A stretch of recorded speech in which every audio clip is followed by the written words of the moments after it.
A metric boatload of praise has been foisted upon Half-Life 2 over the years, and today I'm only going to add more to that ever-growing tower of positive vibes because I'm going to be talking about another great chapter in the game, Water Hazard.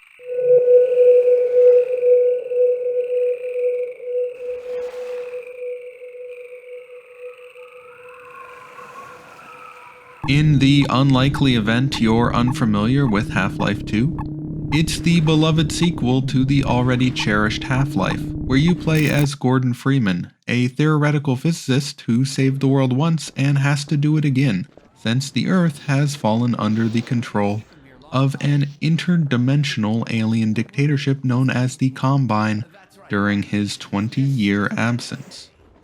Luckily, you meet up with some old colleagues, and with their help, you might just be able to free Earth from the clutches of these extraterrestrial overlords. Water Hazard is one of the earlier chapters in Half-Life 2. This means that it's one of the few that doesn't feature the gravity gun, which you don't get until the next level. However, I think that the overall level does bring something interesting to the table, even if it's lacking some of the main features of the game. So, after being given the keys to an airboat in the previous level, Gordon Freeman's journey to Eli Vance's lab at Black Mesa East suddenly kicks into high gear. This part of the game flows really nicely and has a fast pace full of high-speed chases, punchy gunfights, and plenty of airboating. Some folks aren't fans of the airboat, and I'll admit that I do prefer the buggy, but there's still a lot of fun to be had racing it through this level.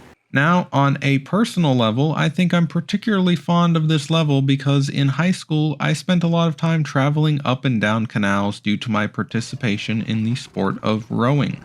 This meant I'd spend my afternoons on narrow boats, maneuvering through the dilapidated infrastructure and polluted waters of the urban shipping canal where we practiced.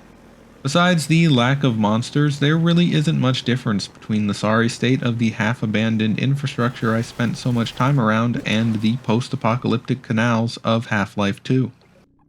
I guess another difference is that no one in real life has been kind enough to set up cool physics puzzles for me to solve as I go about my day. Speaking of puzzles, this section has some of my favorites in the game. This one, where you use the weight of a washing machine to raise a ramp, is so satisfying to solve even if it's rather simple. However, I must say, is this really an efficient way to operate a ramp mechanism? I think not. I also like the pulley operated lambda cache, and the overall vertical structure of many of these resistance built caches and obstacles.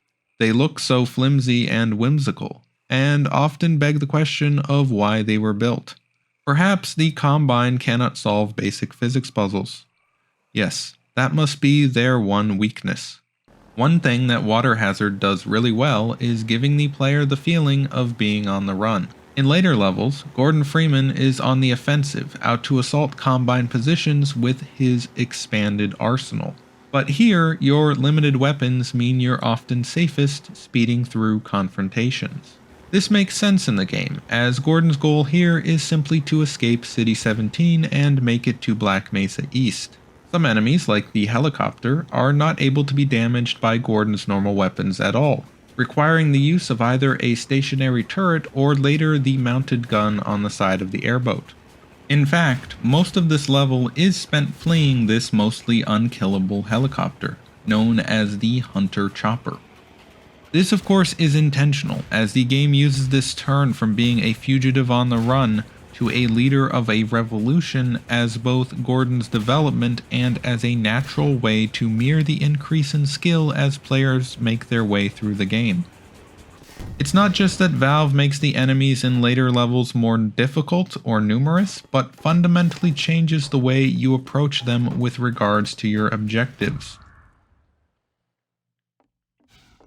Now, let's talk about the airboat itself, which you spend the majority of the level piloting. Personally, I prefer the buggy from the coastal levels, but that's probably why I made videos on Sand Traps and Highway 17 first. However, there is still a lot to love about this vehicle. I especially enjoy the way it slides up embanked turns while you're going through tunnels or narrow canals. Much like with the buggy, running over enemies is always incredibly satisfying, even more so when the Combine Soldier's tactics dictate that they deploy themselves directly into your path. This level also includes one of my favorite little areas in the game. There's this little offshoot from the canal with a cobbled together windmill, and after clearing out the headcrab infestation, I find this a very relaxing place to be. It's a good spot to stop and admire the sound of the wind, which really stands out to me in this particular spot. The game's sound design is always incredible, but here its subtlety really shines. Speaking of shining, the sunset's glow also gives it a beautiful aura, which continues through the rest of the level. The final boss fight against the helicopter is a decent set piece, and I appreciate finally having some open space to maneuver the airboat. However, it's certainly not the most exciting moment in the game, but it does wrap up this section nicely by letting you take revenge on that pesky helicopter that's been hounding you for the entire level.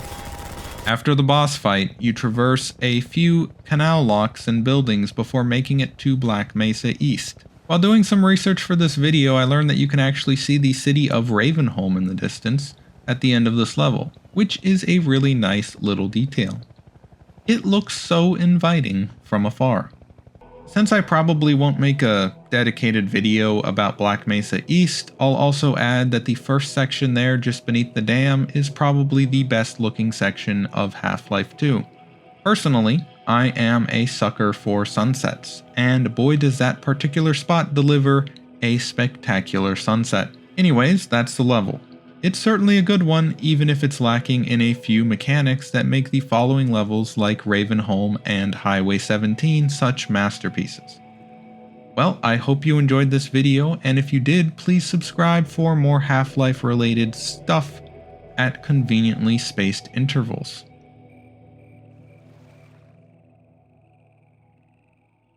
Anyways, as you can see, I am experimenting with new ways to make these videos. I'm learning all the console commands for Half-Life 2. That was kind of a fun little journey to go on, figuring out all the different ways to make the game a little more cinematic. I hope you enjoyed that. It's kind of fun to fly around, and especially when you forget to turn off no target and all of the enemies still shoot at you.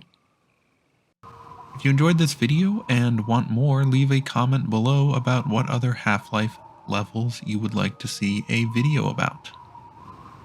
I've already done Highway 17 and Sand Traps, but I'm considering also doing Ravenholm and some of the later City 17 levels.